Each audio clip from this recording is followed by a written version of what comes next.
On another episode of Courtside Takeover, we got a Cincinnati legend. I did some research on this man from his work in the community, playing former Aiken graduate, Aiken legend in my eyes.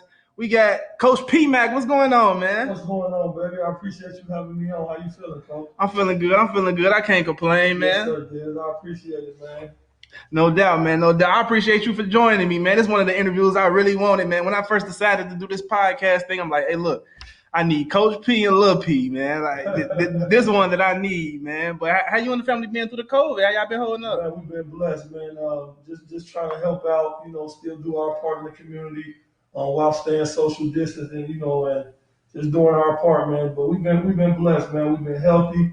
Family been good. I mean, it's crazy times right now, but all is well. Yeah, all is well. All is well. I seen that, man. Something that really inspired me. Like I seen that you and your wife was donating money to black businesses in the neighborhood, in the community. Like, did y'all end up donating? Like, who did y'all end up finding? Like, who was the lucky business y'all end up donating to? So this is how that came about. My wife and I, we were just talking one day, and really didn't even, with all that's going on in the country right now, we really want to make sure that we supporting black-owned and minority-owned businesses. So we were just talking, and we got to counting to see how many, black-owned businesses that we actually interacted with, or we spent money with, or we partner with, or what have you. So at first, initially I said, well, maybe we probably had about 15, somewhere between 15 and 20 different businesses that we already partnered with, or we did something with, some sort of business.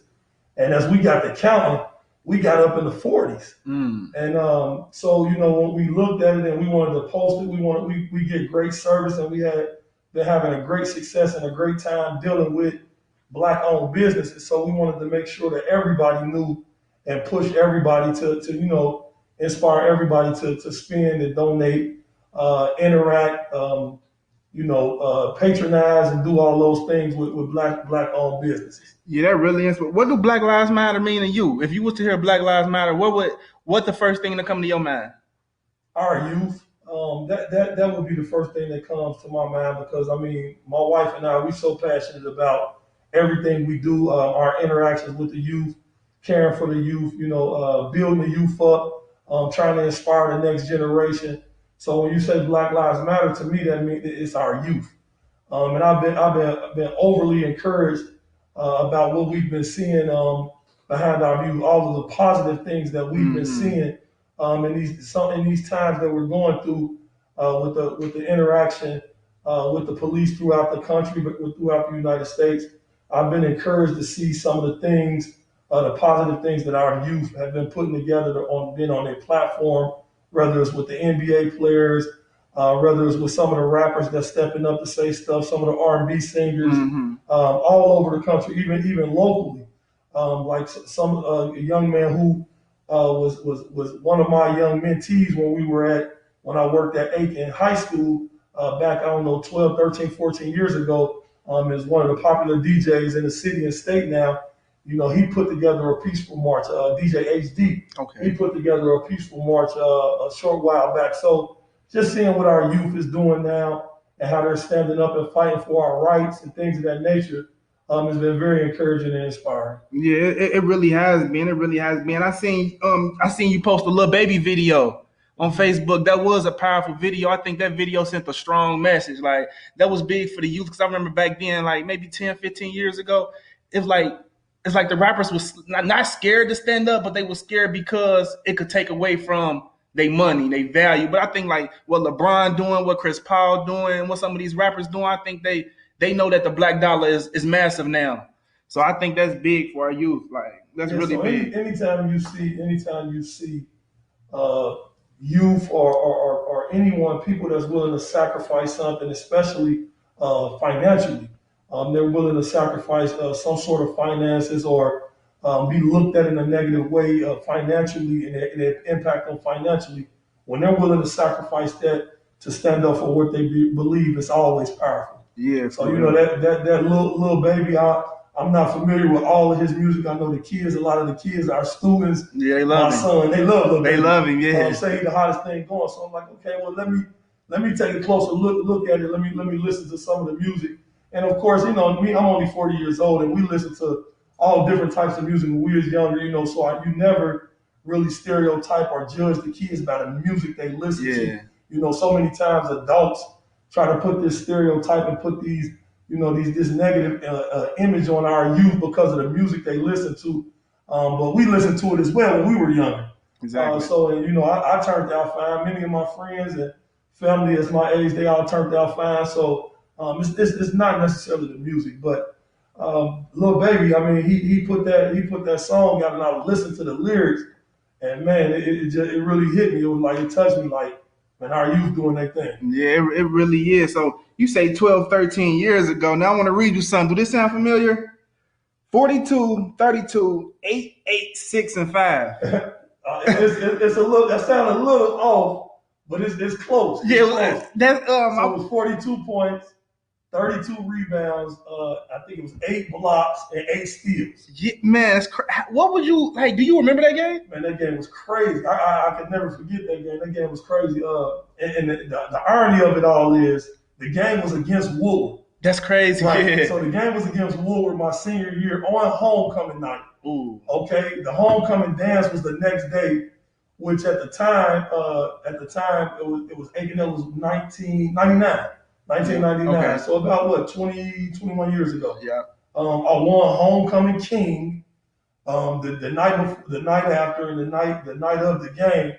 I remember several college coaches being in the building, and it was just a crazy game. I had a lot of my teammates from AAU that was playing on Woodward's team. Steve, I think was Steve Anderson, I think his last name is, and Brett Potter and Terry Griffin and Willie Boyce, and some of those guys was playing for Woodward. Just tough, hard-nosed guys. New guys could play. So it was an interesting game because we were going back and forth, jawing. Of course, we talked a lot of stuff in my day. Now you can't really do that as much. But we talked a lot of stuff, man. We jawing, going back and forth, getting little hits on each other, little licks. Wasn't as many cameras as it is now. Right. So we were bumping each other hard and things like that. But man, the game was just, man, it was a packed crowd. It was homecoming night. I believe it might have been senior night as well. February 12th, 1999. That's the date. I think it was the last home game that we had.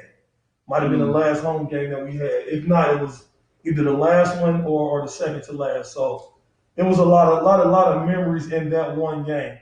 The college coaches, the crowd, it being homecoming. Then of course the crazy numbers, the double OT. We went to double overtime. Dang, yeah, big one. Like that, the game. It was just crazy. And I remember getting steals down the stretch, like to close the game out. When I turned and I was face guarding the point guard, and I wasn't guarding a big at the time. I was guarding a point guard, and I held his jersey, and then kind of let his jersey go a little bit. It looked like he was open, and then I turned around and was able to steal it. So. Man, that game was crazy. That was a phenomenal game, fun. I always have memories of that game. Yeah, that's crazy. Man, I was looking at just doing my research on y'all looking at those stats. I said, hey, I gotta talk. This can't be real. I gotta talk to him about this. Like, that got to be one of the best games in Ohio history. Like, 32 rebounds. And people really don't talk about it. I know, like, even at Aiken today, if you look at Aiken today, they have. I think we was up there watching the game not too long ago, maybe a year or two ago, and they had the highest rebounder was like, I think one of my mentees, which was Shane Behannon, but they had him down for like 20-something rebounds, and I'm like, they got to get these record books together. These numbers is inaccurate. But I had some phenomenal players, man, that I played with. I can't say that played with me, that I played with because I was the youngest coming behind, Janario Spurlock and Lonnie Berry and Lamarcus Ward and all those dudes. These was all big time players at the time. And I mean, hey, Janario was was considered one of the best in the country at the time. Ended up going to Louisville and Kansas State. Lonnie still was looked at one of the best shooters ever to come through Cincinnati. So I mean, Lamarcus, Division I player. I mean, I was on the team with those guys and kind of just had to make my way. So initially, like I started out, freshman, sophomore year, I was just like the kind of the enforcer type of dude. rebounding, doing all the dirty The work, Draymond Green. type of thing, Yeah. like Draymond Green, similar, a little better and stronger than Draymond More at the time. skilled. But yeah, so that's kind of how that came about, man. And then my junior year really had a breakout season. I think I was doing about 20 and 13, 20 and 14, something like that. 19 and 13, 19 and 14 points and rebounds. And then senior year, I averaged about 24 points and 16 rebounds and just had a monster season. So what year did you end up getting ranked? Because I see that you was ranked in the country. What year did you end up getting ranked? So I went to the NBA at the time. It was called the NBA Players Association, NBA PA. It was a top 100. It's called top 100 now. It was in New Jersey, so I was looked at as one of the top 100 players when I was in school. Or at least I got invited to the top 100 camp. Right, yeah. So I didn't have the grades to go straight to a Division I or Division II school, and quite honestly, my upbringing, the neighborhood I grew up in, and the crowd that I ran with, people always looked at me as just like a street type of rough guy back then. So I never was really looked at like, oh, he's gonna make it playing basketball. Nobody really looked at it like I was gonna make it. Playing basketball, I was going to make it at the next level. I was going to make it once I got to college. So, for me, that was always inspiring to me because I knew I loved to run with my friends. I knew what neighborhood I grew up in, so I knew what I was doing running with the wrong crowd. But I also knew I had this passion. I always had a passion for basketball, and I also knew that I was raised the right way. I was always raised the right way. I had a bunch of pastors and preachers and all of that in my family, whether it was my mom, my grandfather, uncles, aunts. I had a bunch of, that Christianity just ran in my family deep. So, I was always a believer in God, although I did a lot of bad things, the wrong things growing up. I always knew that I was going to be successful in playing basketball. So that's just kind of the way it went. Yeah, that's because most people don't even know you played pro. Right. And the older people in the city know, but like the youth, they don't know. Yeah, they just see you around and think they know Lil Paul. Yeah, they know Lil Paul, but it had to be a big Paul before it was Lil Paul. Right. And his brother, actually Paul's brother, who graduated from Woolworth, who when I was the head coach here at Woolworth, Isaiah, he actually played for me. Yeah, Isaiah played for me and was 2-time All-State. He was like second, first team All-State 2 years back to back. And then Paul's older sister, even before Paul, she was a Division I player.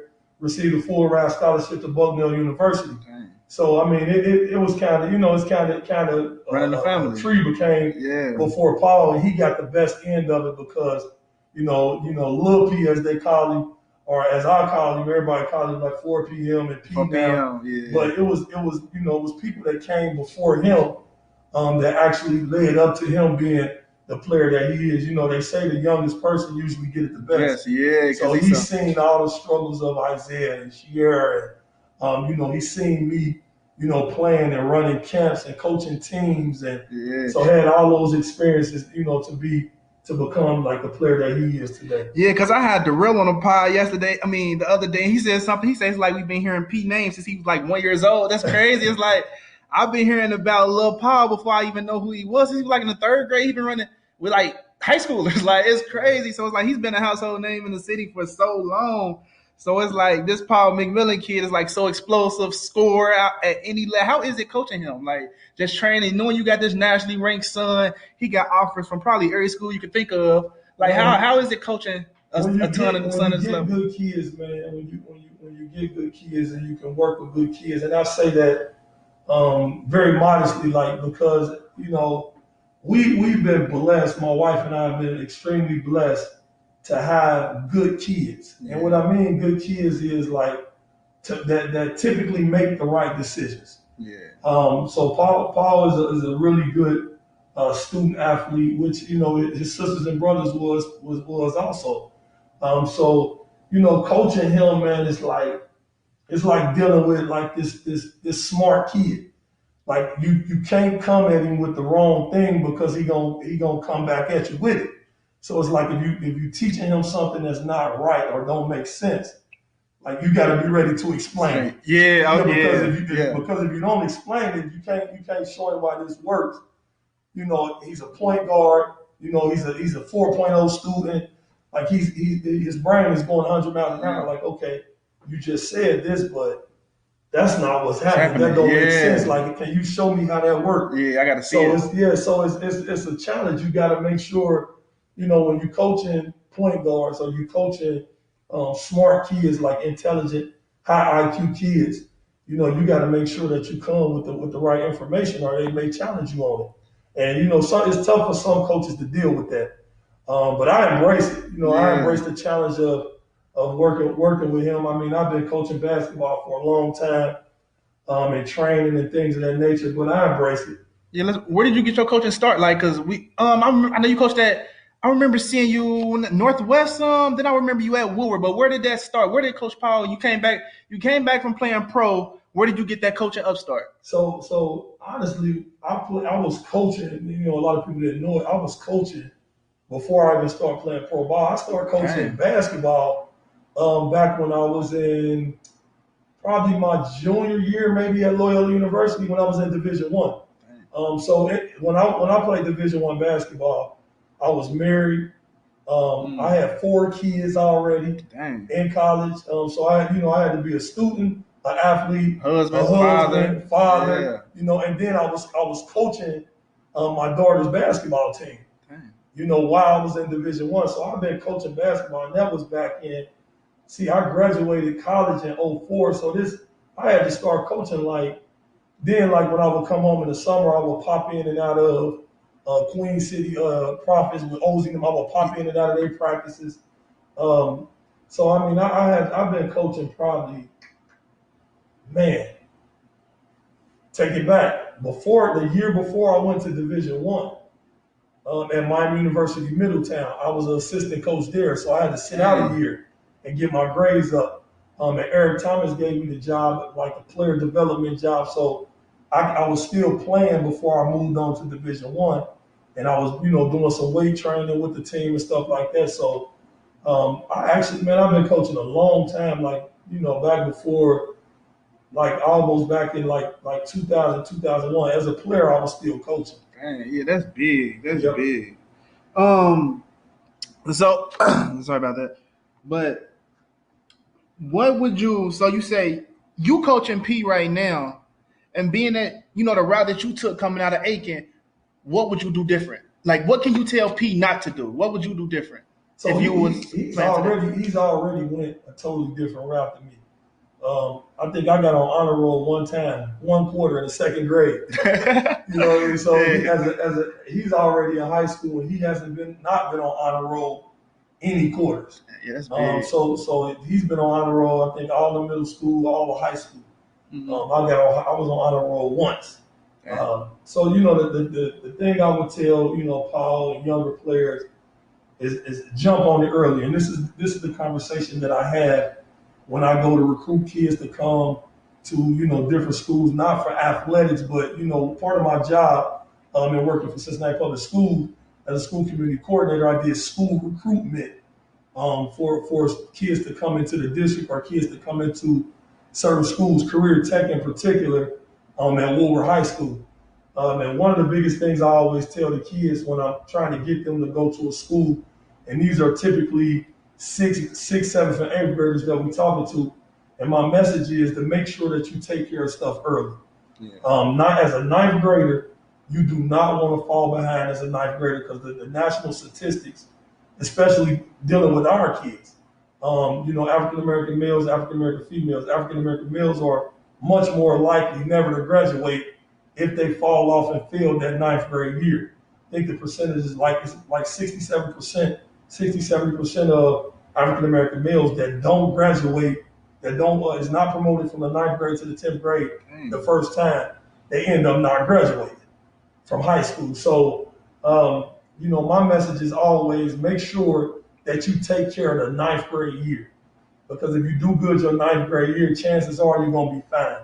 You fall off and fall behind that 9th grade year, then it's a struggle. It becomes a struggle. As far as athletics, what I would tell kids now, so many coaches say, don't play this sport, don't play that sport. You can't play 2 sports. my message would really be follow your heart. Yeah. Because you may be really, really good at one sport, but you love this sport. Yeah. So if you're really, really good at the other sport, but your heart is not there and you really don't want to do it, You're forcing it. then you're forcing it. So and 9 chances out of 10, you're not gonna continue to do it. Yeah. So my message is just to follow your heart, be creative, be innovative, do whatever it is you want to do because times have changed so dramatically, like so drastically. It's like not even the same. The opportunities that the youth have now, we never had those opportunities. Like you can go somewhere and every time you playing, it's a camera watching you. Yeah. And you out there just like that. If cameras caught some of the stuff in some of the games we played, man, it would have been incredible because I seen some incredible ball back in my day. So I just tell the athletes, follow your heart, and whatever it is you decide you want to do, you got to really be in it because it's always somebody that's gonna outwork you and willing to outwork you. Yeah, for sure. Let's talk some Cincinnati basketball. Let's do it, baby. Let's do it. Best league in the city and why? What you think the best league in the city is and why? The best league in the city. Yeah, the best league. So the thing is, man, I'm a CPS guy. I'm a CMAC guy. Yeah, down in there. I love CMAC basketball because the reason I love CMAC, you can't go anywhere else and get CMAC basketball. No. Nowhere else. No. The games in the CMAC night in, night out are brutal. Even the referees let the games be brutal. I mean, it's bumping, it's grinding. I mean, there's nothing like CMAC basketball. Like the fans, the crowd is going crazy. The coaches know each other. We jogging back and forth. Typically, you got some conservative dress coaches, and then you got some coaches that put like you on the side suit. It's like it's nothing like the CMAC. The CMAC is the best. It's overall the best. Now, do we play the best basketball? That's always up for debate. Right. That's always up for debate. You'll say, some people may say, well, we're going by state championships. We're gonna jump over to the GCL. Yeah. And the GCL they've had their number of good players, great players. They have some really good coaches and great coaches that's been around a long time. They've won a number of championships at the various different schools. The GCL is a really good league. But the excitement, the up and down, you want to come to the CMAC. You got to come to the CMAC. I like the GMC. The GMC is a tough league, but you can go out to the GMC and be watching 40-41 basketball. No, man. Nothing, zone all game. Nothing against that type of basketball because one thing that I always tell people, you can never argue a coach's coaching style if he's successful in doing it. Yeah, I like that. So I haven't won a state championship. Right. But quite honestly, I really don't care to win a state championship. That's not the reason I do what I do. Right. And that's just being honest. I do what I do to impact and eventually see successful young men. Yeah. And for me to be able to, that's where I get the brag at. I have this, and this kid that I work with. They went to college and now they're doing this, and this. That's where I really get, I really get my high at, seeing those young men years later. But it's nothing like playing in the city league. It's nothing like it. I mean, it's just nothing like it. You can never argue.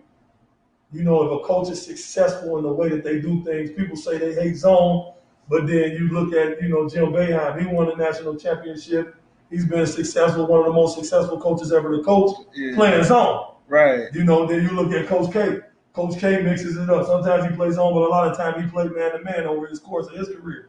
You can't really argue that. So then you had the national championship a couple years ago. Two teams that played, both of them played hard-nosed man-to-man basketball. Yeah. And I believe what was that, Virginia and Texas Tech. Yeah. So, both of them played man-to-man. So, and both of them were highly successful. So you can never argue someone's coaching style if they're successful in doing it. But, for me, in high school basketball to me is about memories.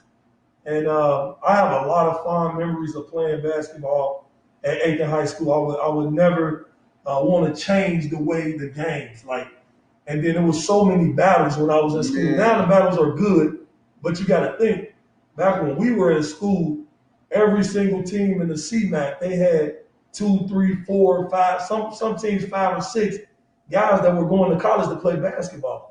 So I mean, at Aiken, you had Lamarcus Ward, you had Janarius Spurlock, you had Paul McMillan, with a host of others. Then this was during my time. Right. Woodward. You had guys like Mike Peake, Sylvester Allen, Maurice Williams. You had all those different guys. All these guys end up Antoine Peake, who ended up playing in the NFL. The list goes on and on. Big. Withrow, you had Ty Shine, Brandon Rogers, Brandon Hunter, Ivan Johnson, Jason Crawford, Rocky Crawford. All these dudes went to school for free. Yeah. The list goes on and on. Even you go over to Hughes. Hughes had guys. They had Scott Keys. They had Randy Larkin. The list goes on and on. Yeah. So I say all of this, and I don't mean to snub anybody or leave any schools out or anything like that. But back in my day, it was just competitive, and I wouldn't change it for anything else. I mean, we still have some highly talented players. Maybe some kids that don't value education as much as they should. Yeah. To be able to get those free rides to school and things of that nature. But I just love CMAC basketball, man. I love it.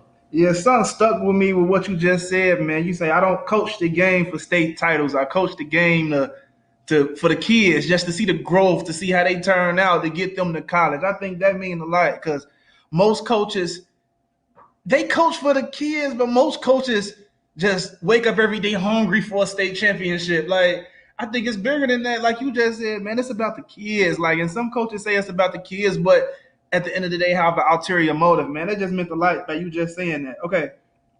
But it's nothing against a coach that want to win a state championship. I mean, I want to win. Right. I'm highly competitive, but my livelihood, my legacy won't be dictated off of whether or not I won a state championship. Just like a ring. It ain't about it's not. It's not that my Hall of Fame to myself, me as a person, me as a man, to my legacy. It won't be, you can't look back and say, well, Paul McMillan, he didn't win a state championship. No. That's not what people's going to, when they say my name and talk about me, that's not the conversation that it's going to be like, well, he did this, and this with all these kids and so on and so forth. So he helped the community in this way. So that's a strong legacy for me. Yeah, for sure. Because before I even knew you was a coach, before I even heard about you, I heard about the daycare you got. I heard about the youth basketball training you got. I heard about just the various stuff you do for the community and for the kids. Like, that's another reason why I made this interview important. All right, back to basketball. Best player no, I don't want to say best. Who do you like watching in the CMAC besides Lil P? Who your favorite player to watch? Other than Lil Paul, I mean, obviously, my favorite player in the CMAC is Ray Vaughn. I mean, man, I like him. The kid.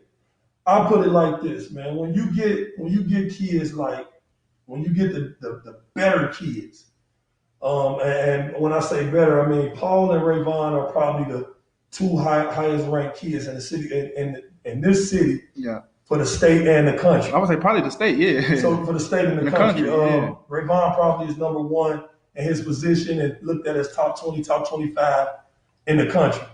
Paul is number one in his in the state and his grade, and probably looked at as top 50, top 60 in the country. Probably should be a lot higher. Easy, but yeah. That's bogus. That's bogus. That's a conversation for somebody else.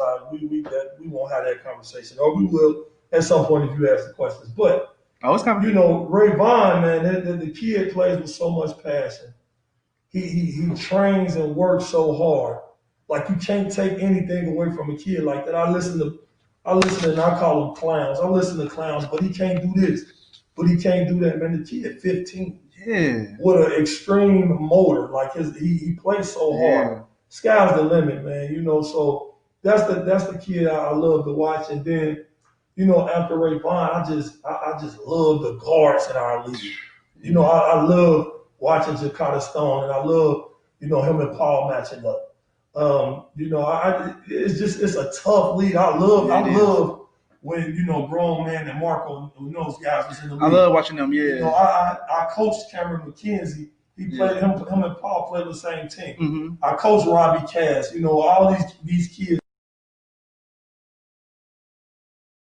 at Woodward, like Aaron Davis, who I coached when he was younger, just night in, night out, he gonna come and give his all and just be grimy and play hard nose, so and just be a passionate fighter out there on the court. So man, it's the guards in this league. Yeah. The guards in the CMAC, man, make it fun night in, night out. I like Aaron, man. I like every time he always been underrated to me. Every time you watch him play, he play like he got something to prove every game. Like, well, the way basketball is looked at now, if you don't score a bunch of points, then you're not looked at as the best. Nah. Back in the day, it was like, who's the best all-around player? Who can score, do this.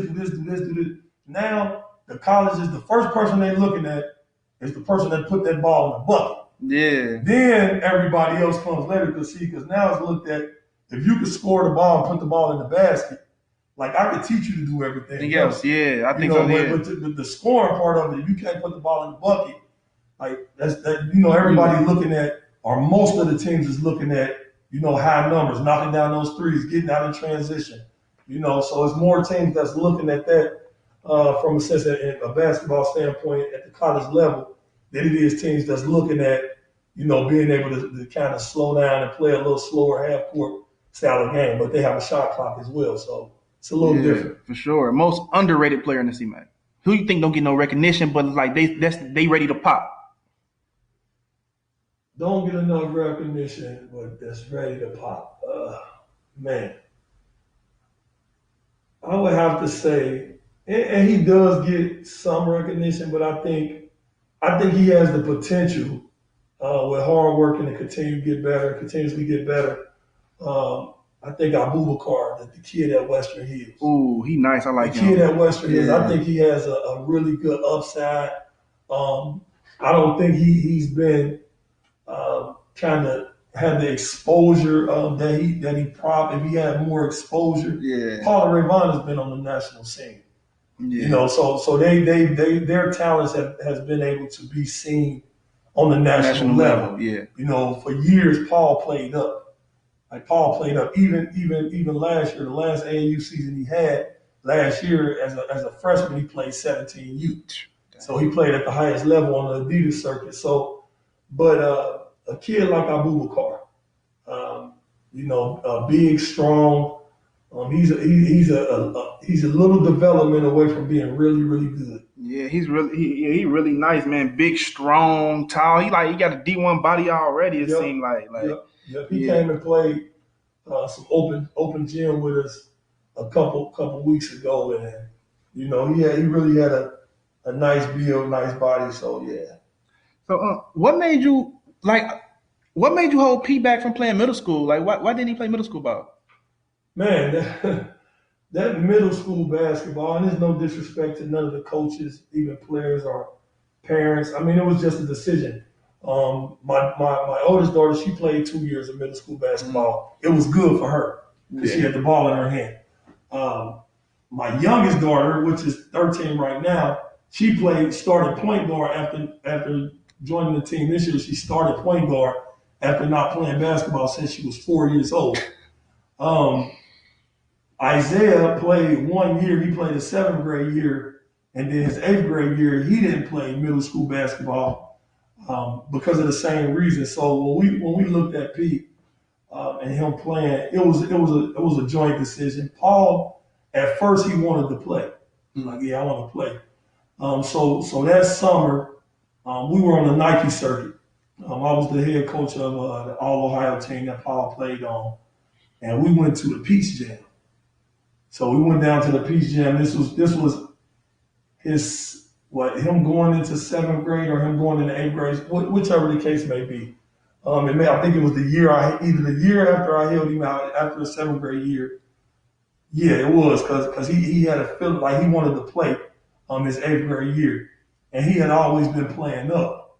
And we talked about like what's the benefits from you playing middle school basketball, right? And he had been playing up, so like it really didn't make sense, like from a development standpoint. So We took him to the Peace Gym, and the Peace Gym is where like all the top players and the top teams in the country on the Nike side, that's where they are. So you walk in there, there's 400 coaches, Division I coaches. It's NBA players everywhere. Right. You know, Penny Hardaway and everybody's Shaquille O'Neal and everybody's in there. You know, Kevin Durant, LeBron, everybody walking around. Yeah. And it's like the platform, the atmosphere, and I'm like, P, these the guys you want to play with. This who you want to be like. This is what you say you want to do. He's like, yeah, I can't do this playing against them little dudes in middle school. It's it's no way that I can get to this level. No, doing that. So he was like, nah, Daddy, I just want to train. Let's just work out. Just set open gyms up for me. Just like I just want to do that. I don't want to play middle school. So we just got him ready for ninth grade, and I don't think anybody expected him to be what he was as a freshman. No. You know, nobody expected that. They a lot of people knew that he was a good player, but I think he's about 6'2", 6'2" and a half now. At the time, he was probably, as a freshman, he was about 6 foot. And I don't think anybody expected him to come out and have that type of season. 25 points a game, 6 assists, 3 steals, CMAC Player of the Year. Man, that's a big freshman. Man, that's a big freshman campaign. Man, that freshman year was like, it was just a sight to be there and see, like, just to see it front row, just to see it happen live. Like, man, he's so skilled, man. He's so skilled. Yeah, he you know, the thing about Paul is like it's like his expression never changed. Like he showed a little emotion, but it's like another day in the office. You know what I'm saying? And you can appreciate guys that put the work in off the court, and when they show up, you know, they able to transfer everything they've been working on into the game setting. So it's good. Yeah, it really is. Now look, these bogus rankings. I just think it's bogus is because you ranked 7th grade, he was ranked 11. Or something. No. You know, like, but it's like he got Ohio State, Louisville, Purdue. It's like, man, I just think that's so bogus. Now, have he stopped going to camps? I mean, the only no, we haven't did any camps. Okay. We haven't did any camps.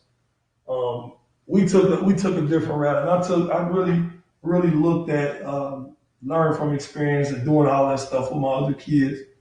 And I remember years ago, this was before Paul even got in high school.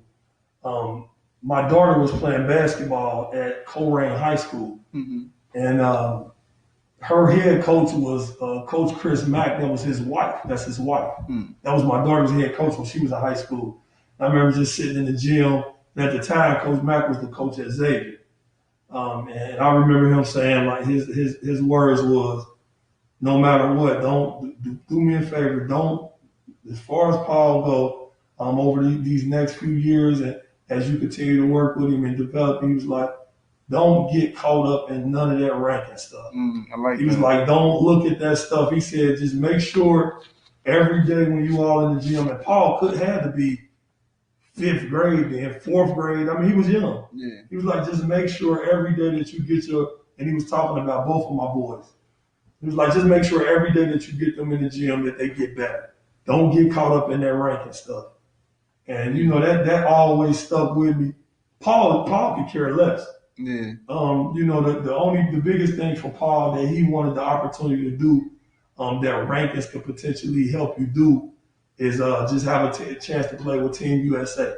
And, you know, and like I told you, some of that stuff is out of your control. You know, you just got to keep doing your part. You know, every time you get an opportunity to play against one of the so-called kids that they say is better than you, do what you do. Kill him. Yeah. And he's done that. So, you know, they dropped some rankings a little while back, and you know, one of the guys that's, you know, that deals in that ranking stuff, you know, he was like, man, you know, he hit me with some lame line. Right. You know, those guys, they just haven't seen him enough. And I'm like, well, you know what? if they haven't seen him enough, I don't know who fault that is. Exactly. Because he's played on the 17 U circuit, done really well. Um, Went to a school as a freshman that nobody would ever thought he would do what he did at that school Yeah. because it was more of a half court style, control type of offense. And he just really excelled on playing that style of basketball as well. So we try not to look too much at their ranking stuff, man. It's good to get it, to be recognized for your hard work, but at the same time, the ultimate recognition is, the scholarship offers from the big schools, Yeah. or the small schools. Any school that's willing to take a chance on you and spend 30, 40, $50,000 a year on you, that's the ultimate. Yeah, it really is. It really is. And with you saying that shows how good of a point guard he is. Freshman year, you slow the game down. You running this half court offense, kind of a more slower pace. Sophomore year, you up and down. You getting up and down. You scoring the ball. You getting everybody involved. That goes to show you how good of a point guard he is. Yeah, some people will say, and there's most people that said that they never watched Wilbur play, because if you came to watch Wilbur play last year, like he would, the initial game, he was trying to get guys involved. Yeah. Now, Yeah. We second half now, it's a different story. Yeah. It's time to Come go on. get it and try to, yeah. So a lot of those games, man, honestly, man, he didn't even score the bulk of those points like in the first half. Averaging 30 some points. I remember the first game of the year here, we was playing Hughes, and at halftime he had like 9 points and finished with 30 something. And I remember another game, we were down in Florida. And we got down, I think we were down 15, 16 points. And then he had 26 points in one quarter. To kind of will us back into making the game respectable and being, having a chance to be in the game, even have a chance to win it. So Yeah, I seen it firsthand when y'all played here at Woodward. He had 5 points in the first game. He had 5 points in the first half, had 33 in the second. Man, he's sick, man. So yeah, man, he's super explosive, man. So let's get into my takeover segment of the day. I'm gonna ask you a couple questions. You can answer these however you want, as honest as you want.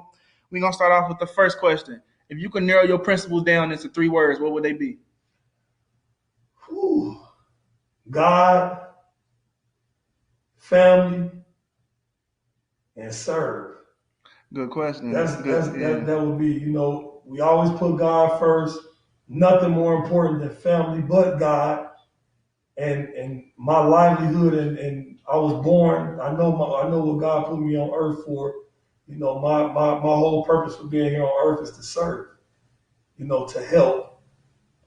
So that would be the 3 for me. I like that. Best high school player you ever seen play in person?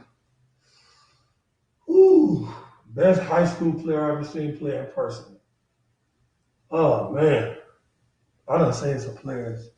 Now, when they was in high school, or when they was pros, or what? If you seen them play in high school, and they could be pro now. Just anybody, any high school player you ever seen play in person. The best high school player you ever seen play. I mean, the best high school player I probably ever seen play probably would have been, man, probably Kobe. Probably Kobe Kobe was an animal. Okay. Kobe was an animal. Let's see who else. Kobe was an animal, and I'll give you one on the national scene. Kobe, and then I'll say a kid like locally. Let's just think about locally. Columbus, Cincinnati kid. I would say a kid named Esteban Weaver. He was projected in high school to go to the NBA. He played at, I believe, Columbus, maybe Independence or something. The best name you never heard, probably in Ohio basketball. Esteban Weaver. He's from Columbus, Ohio. Played, I think he was on the same team with the kid Kenny Gregory. Kenny Gregory was a guard. He went to Kansas. Esteban Weaver was better than most of them dudes. Dang, this dude was cold in high school. So yeah, I probably would say, I mean, he did whatever he wanted at the guard spot. Just a terror on the court. I was reading an article. I think Ozzy wrote. I was reading it. John Brown. You ever seen John Brown play tennis? John Brown was a bad boy, Yeah, just a monster and a bully. okay. Yeah, he younger than me. John's younger than me, but yeah, John can play. John, yeah, because I know his brother Cardo. I know he cold, so Cardo can play. yeah. You know, then they other brother went to Withrow. He's a firefighter now. He gonna kill me for forgetting it. All of them could hoop. Yeah. All of them could hoop, but his brother was a firefighter. Now I remember later, but. All right, now what has basketball taught you that you can apply to your everyday life? Man, basketball is just like everything. Life lessons is through basketball, and that's what we tell the kids. Like everything. Basketball is usually basketball's tools like how to be on time, discipline, self-discipline, respect, teamwork. You learn all kinds of stuff, all kinds of different things you learn through basketball. So basketball taught me a lot, professionalism. It was my high school coach that really sparked the dress in me, like the one to wear. Yeah, so you be drippy on the sideline, man. That I've been taught. There was a guy that played at the University of Cincinnati named B.J. Ward. Then my dad could dress, but there's a lot of men in my family could dress as well. But like from a professional standpoint of how to put it all together. Yeah. Like my high school coach, like Eric Thomas, he was like, yeah, man, that right there, that don't go. Yeah. Do this like this. Okay. So that I learned a lot from basketball. Okay. Through basketball. Best shoe to hoop in your opinion? Best shoe? Yeah. The most stable shoe right now is kind of it's kind of heavy, but the LeBron. A lot of people been saying that, man. A lot of people been saying that, yeah. Yeah, the LeBron 17, man, is durable. It has a lot of support. It's comfortable. I like it. The 17. A good one. Last but not least, who should I have on the pod next? And if you know him, you should plug me. Oh yeah, that's easy. Make sure you get all of the coaches in the CMAC, and then you definitely want to go after some of the most winning coaches in Cincinnati basketball history. You definitely want to figure out how to get Carl Kramer on. Gotcha. For Moeller. You definitely got to get you a CMAC guy. You definitely got to get all the CMAC coaches on. Yeah. That's a good start. Got you. It's Courtside Takeover Podcast. Thanks, Coach P, for joining, and we out.